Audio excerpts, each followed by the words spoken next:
আমার মা একদিন কাশি থামিয়ে বলেছিল, খোকা, আমার পাশে একটু বসবি? সেদিন আমি বলেছিলাম, মা, 6টা 10-এ আমার ফ্লাইট, এক্ষুনি বেরোবো।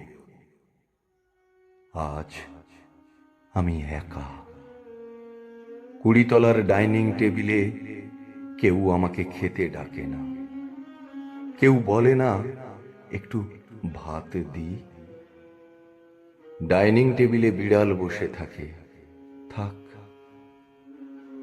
একটা স্তব্ধ ডিনার সেট, 3টে দিগন্তহীন চেয়ার, পায়ে জ্যোৎস্না লেগে আছে, ছাড়াতে পারি না। খোকা, আমার পাশে একটু বসবি? মা বলে চিৎকার করে উঠি 20তলা থেকে।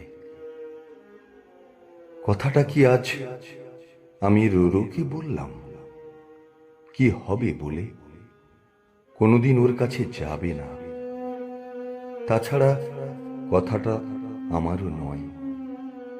একটা গোটা সল্ট লেক, একটা বিধাননগর চিৎকার করে বলছে, খোকা, আমার পাশে একটু বসবি?